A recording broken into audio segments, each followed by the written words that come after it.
एक पहाड़ी के नीचे रामगढ़ नाम का एक गांव था। गांव के सारे जानवर हरी घास खाने के लिए सुबह उसी पहाड़ी के ऊपर बसे जंगल में जाते और शाम होते होते घर वापस आ जाते थे। हर दिन की तरह लक्ष्मी नाम की एक गाय अन्य गायों के साथ उसी पहाड़ी के जंगल में घास खाने के लिए गई थी। वह हरी घास खाने से इतनी ज्यादा प्रसन्न थी कि वह कब एक शेर की गुफा के पास पहुंच गई उसे पता भी नहीं चला।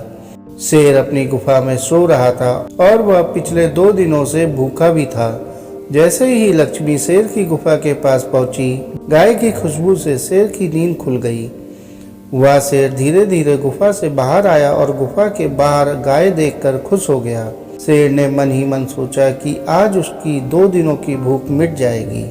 वह इस तंदुरुस्त गाय का ताजा मांस खाएगा और यह सोचकर उसने एक तेज दहाड़ लगाई।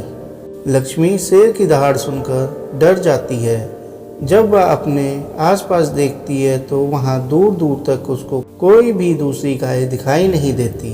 जब वह हिम्मत करके पीछे मुड़ी तो उसके सामने शेर खड़ा हुआ दिखाई दिया। उस शेर ने लक्ष्मी को देखकर फिर से दहाड़ लगाई और लक्ष्मी से कहा, मुझे 2 दिनों से कोई भी शिकार नहीं मिल रहा था। मैं भूखा था, शायद इसलिए भगवान ने मेरा पेट भरने के लिए तुझे मेरे पास भेजा है। आज मैं तुझे खाकर अपनी भूख मिटा लूंगा। शेर की बात सुनकर लक्ष्मी डर जाती है। वह रोते हुए शेर से कहती है, मुझे जाने दो, मुझे मत खाओ। मेरा एक छोटा बच्चा है जो अभी सिर्फ मेरा ही दूध पीता है और उसे घास खाना भी अभी तक नहीं आया है। लक्ष्मी की बात सुनकर शेर हंसते हुए कहता है, तो क्या मैं अपने हाथ में आए शिकार को कैसे ही जाने दूं? मैं तो आज तुझे खाकर अपनी 2 दिनों की भूख मिटाऊंगा। शेर के ऐसा कहने पर लक्ष्मी उसके सामने रोने लगी और विनती करते हुए कहती है कि आज मुझे जाने दो। मैं आज अपने बछड़े को आखिरी बार दूध पिला दूंगी और उसे बहुत सारा प्यार करके कल सुबह होते ही तुम्हारे पास आ जाऊंगी। फिर तुम मुझे खा लेना और अपना भूखा पेट भर लेना।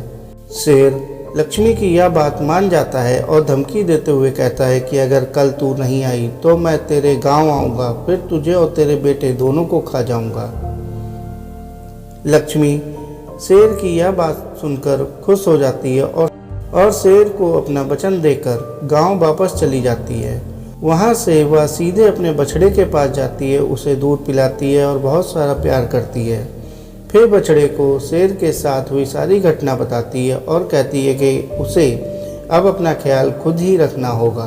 वह कल सुबह होते ही अपना वचन पूरा करने के लिए शेर के पास चली जाएगी। अपनी माँ की बातें सुनकर बछड़ा रोने लगता है।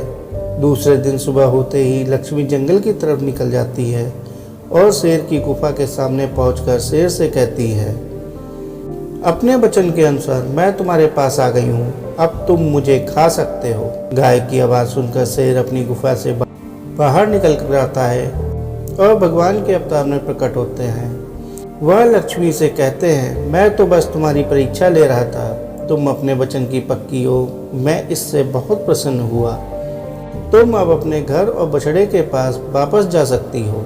इसके बाद वे उस गाय को गौ माता होने का वरदान भी देते हैं और उसी दिन के बाद से सभी लोग गायों को गौ माता कहना शुरू कर देते हैं। दोस्तों, हमें जान की बाजी लगाते हुए भी अपने दिए हुए वचन को पूरा करना चाहिए। यही हमारे दृढ़ व्यक्तित्व को दर्शाता है। दोस्तों, आपको यह कहानी कैसी लगी कमेंट करके बताएं और इसी प्रकार की कहानियों के लिए चैनल को लाइक करें, सब्सक्राइब करें। धन्यवाद।